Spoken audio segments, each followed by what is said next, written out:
Hi, ang pangalan ko ay Marcy. Talagang natutuwa akong nagpasya kang subukan ang recording na ito.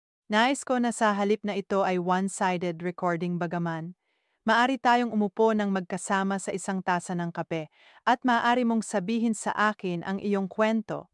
Alam mo kung ano ang nagdala sa iyo sa lugar na ito sa buhay. Lahat ay may isa, ilang buwan na ang nakalipas, nakaupo ako sa isang eroplano sa tabi ng isang babae at nag-usap kami at sinimulan niyang sabihin sa akin kung gaano kahirap ang kanyang buhay. At habang patuloy kaming nag-uusap, lalo akong nag-aalala tungkol sa kung gaano siya kalungkot.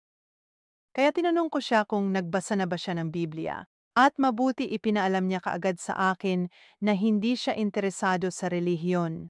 Nagulat ako sa kanya nang sabihin kong, talaga? Ako rin. Ang relihiyon ay tungkol sa pagsisikap ng tao na gawin ang kanyang paraan patungo sa Diyos.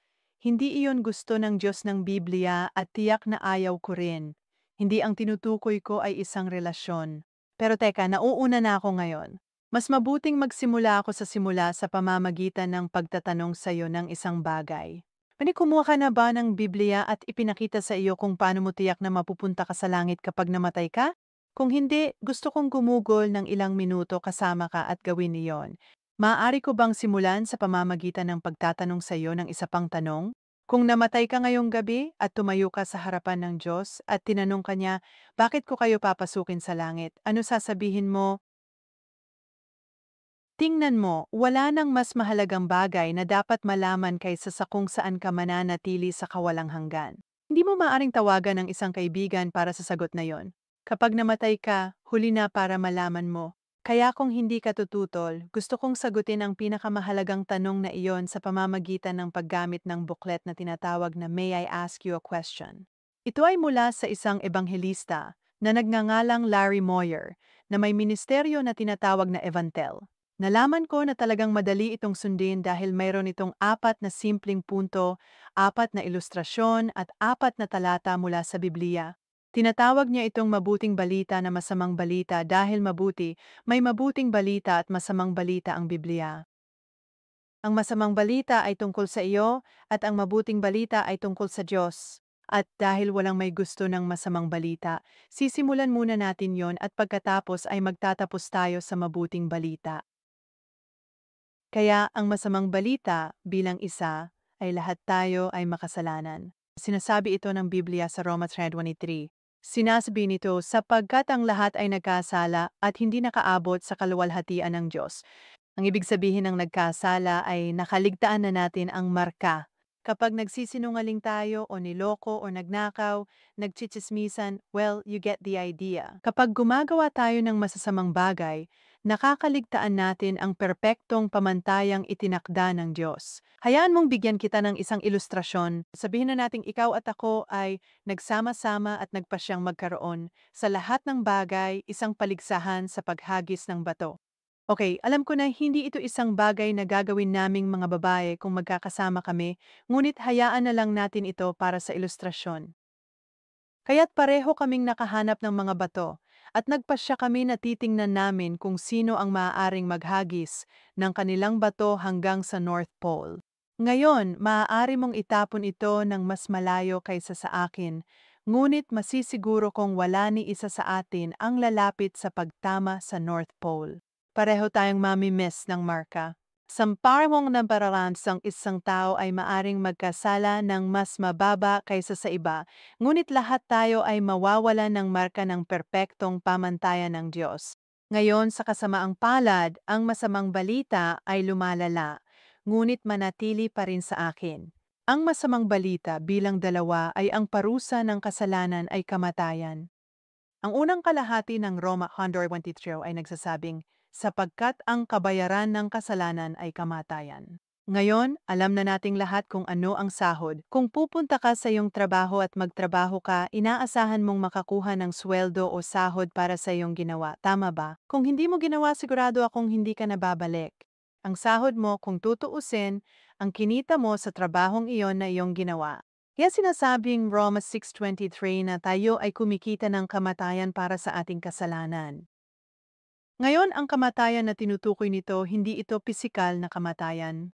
Hindi sinasabi na kapag nagkasala ka, hahampasin ka ng Diyos ng isang kidlat. Kung hindi lahat tayo ay patay, hindi.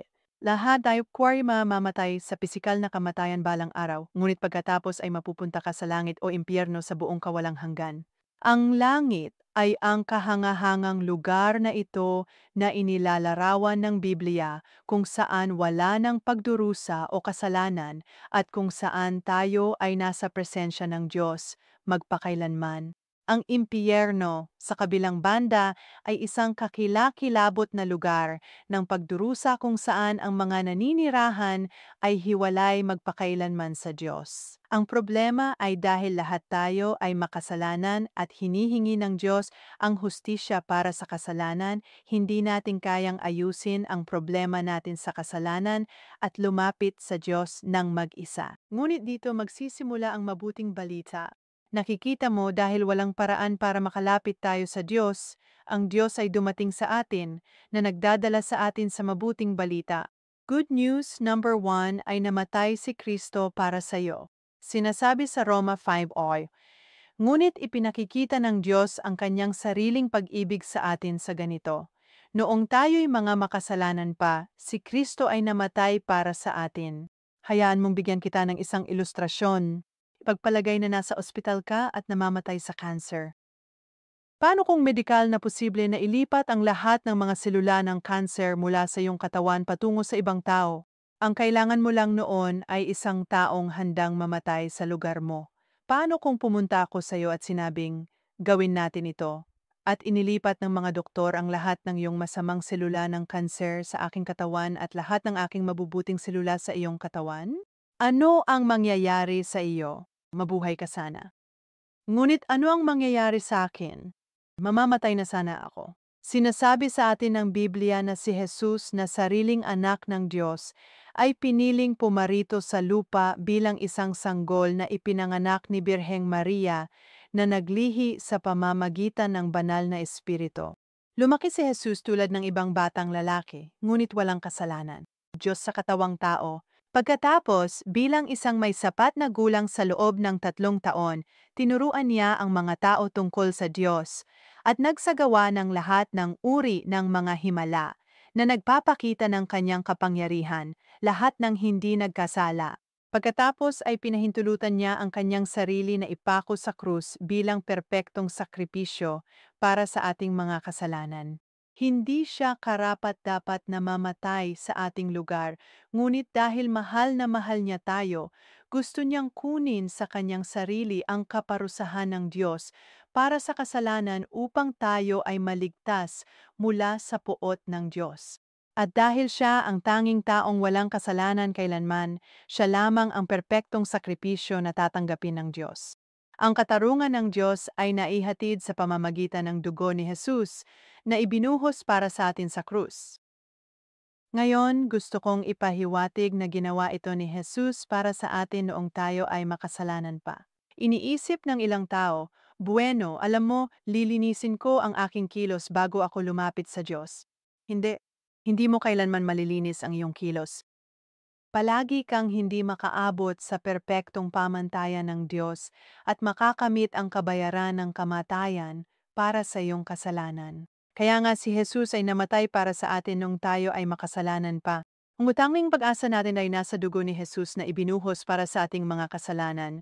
Siya ang gumawa ng paraan para sa amin.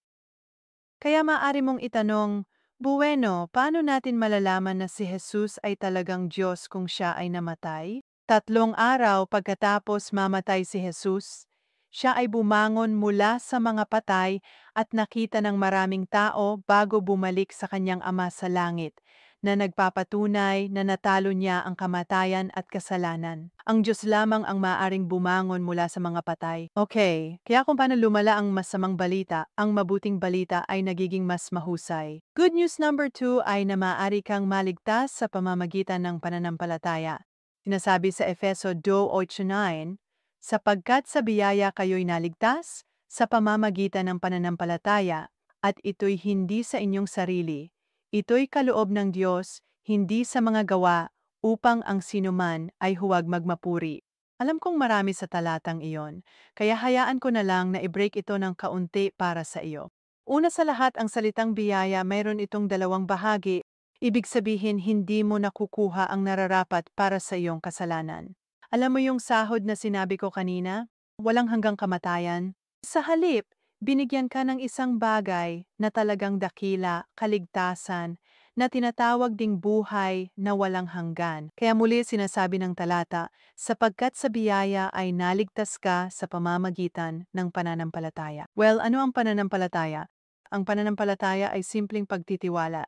Bueno, maaari kang magtaka, ano ang kailangan mong magtiwala kay Kristo? Dapat kang umasa sa Kanya lamang upang patawarin ka sa iyong mga kasalanan at bigyan ka ng buhay na walang hanggan. Hayaan mong bigyan kita ng isa pang ilustrasyon.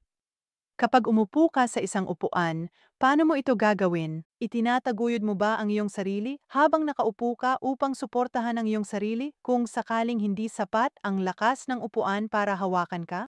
Hindi. Umupo ka lang at nagtitiwala ka na ang upuan ay hahawak sa iyo sa pamamagitan ng walang pagsisikap ng iyong sarili. Sa parehong paraan, nagtitiwala ka sa ginawa ni Jesus sa krus para madala ka sa langit. Iniisip ng ilang tao, bueno, naniniwala ako sa Diyos, kaya sigurado akong papasukin niya ako sa langit. Ayon sa Biblia, hindi yon sapat.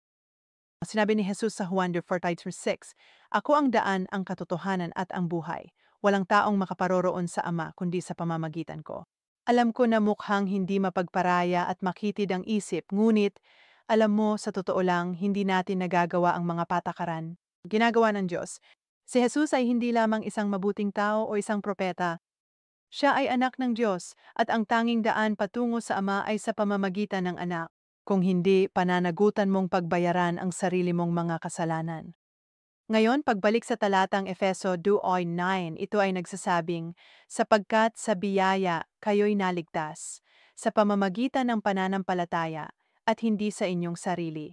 Ito'y kaloob ng Diyos, hindi sa mga gawa upang ang sinuman ay huwag magmapuri. Maraming tao ang nag-iisip na kailangan nilang gumawa ng mabubuting bagay para makarating sa langit, tulad ng pagiging relihiyoso, pagsisimba, pagtulong sa mahihirap at iba pa. Ngunit ang talatang iyon ay nagsasabi na sa pamamagitan lamang ng pananampalataya kay Jesus tayo ay naligtas. Kaya hayaan mo akong magbahagi ng isa pang paglalarawan sa iyo. Familiar tayong lahat sa Ferris wheels. Ang pinakamalaki, nalaman ko, sa mundo ay 42 palapag ang taas at ito ay tinatawag na Singapore Flyer.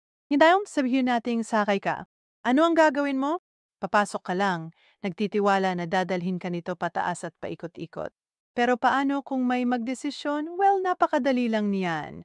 Gagamitin ko ang Ferris wheel pero aakyat ako sa structure para makalibot.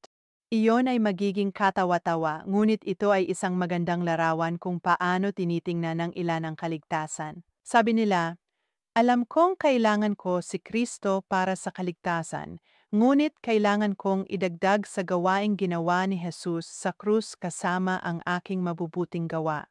Well, may malaking problema sa ideyang iyon. Sinabi ni Isaias 64:6 na ang lahat ng ating matuwid na gawa ay parang maruruming basahan. Okay, ngayon alam ko na ito ay magiging kasuklam-suklam, ngunit mahalagang sabihin sa iyo para malinaw mong maunawaan kung ano talaga ang sinasabi ng talatang ito. Ang talatang iyon ay orihinal na isinulat sa wikang Hebreo, at ang salitang Hebreo para sa maruruming basahan ay aktuwal na kaparehong salita na ginamit para sa maruming telang panregla ng isang babae. Sa madaling salita, ang sinasabi ng Diyos sa talatang ito ay ang ating pinakamahusay na mga pagtatangka sa mabubuting gawa ay tulad ng isang pangit, kasuklam-suklam na basahan ng panregla. Higit pa rito, sinasabi ng Galasya 2:6-21, alam natin na ang tao ay hindi inaaring ganap sa pamamagitan ng pagsunod sa batas, kundi sa pamamagitan ng pananampalataya kay Hesus Kristo.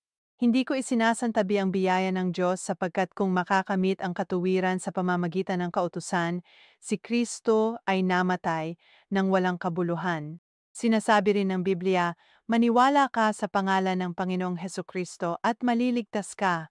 Ito ay kasing simple nito. It's a free gift from God that we didn't deserve, but He gave it to us anyway kasi mahal na mahal niya tayo. Ngayon, kung nakatanggap ka ng regalo para sa iyong kaarawan, ano ang gagawin mo dito? Well, buksan mo ito, syempre. Pero paano kung magdesisyon ka ayaw kong buksan ito ngayon? Ilalagay ko na lang sa closet ko at bubuksan ko sa ibang araw. Hanggang sa aktwal mong buksan ang regalong iyon, hindi ito tunay na sayo.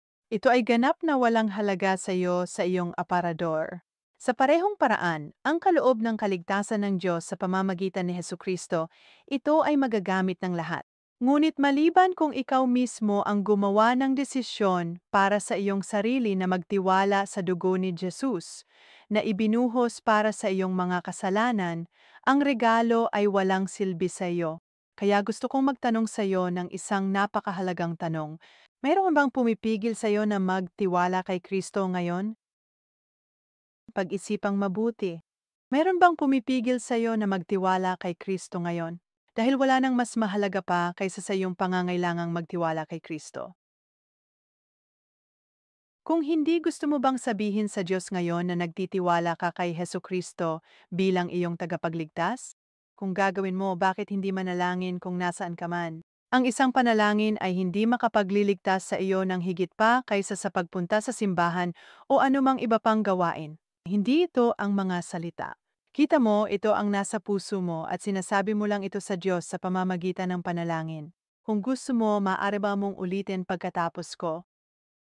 Mahal na Diyos, alam ko na ako ay isang makasalanan. Alam kong ang aking kasalanan ay nararapat na parusahan. Naniniwala ako na si Hesukristo ay namatay para sa akin at nabuhay mula sa libingan pagkaraan ng 3 araw. Nagtitiwala ako kay Hesukristo lamang bilang aking tagapagligtas. Salamat sa pagpapatawad at buhay na walang hanggan na mayroon ako ngayon. Sa pangalan ni Jesus, Amen. Kung dinasal mo ang panalangin iyon bilang isang tunay na pagpapahayag ng iyong puso, hindi mo na kailangang mag-isip kung pupunta ka sa langit o hindi. Kung paanong ang magnanakaw na namamatay sa krus sa tabi ni Jesus ay nagpahayag ng kanyang paniniwala kay Jesus habang siya ay namamatay, at si Jesus ay tumugon ng, "Ngayon, ikaw ay makakasama ko sa paraiso." Gayun din, malalaman mo na sa sandaling mamatay ka, makakasama mo si Jesus sa paraiso. Kung nakinig ka sa recording na ito at nagtiwala kay Kristo sa unang pagkakataon, talagang gusto kong malaman ang tungkol dito. Sa ganoong paraan, maaari akong magsaya kasama ang mga anghel na sinasabi ng Biblia ngayon ay nagagalak sa langit dahil sa iyong kaligtasan. Gusto ko ring tiyakin na mayroon ka ng kailangan mo para magsimulang lumago sa iyong bagong relasyon kay Hesus Kristo. Mangyaring maglaan ng ilang sandali upang magpadala sa akin ng isang tala sa form sa pakikipag-ugnayan. Kung nakinig ka at may mga tanong ka pa, mangyaring ipaalam sa akin. Sa ganong paraan, makakatulong kami sa iyo na mahanap ang mga sagot na iyong hinahanap. Ano man ang kaso, salamat sa paglalaan ng oras sa iyong araw upang makinig at isaalang-alang ang mga bagay na sinabi ko. Pagpalain ka nawa ng Diyos.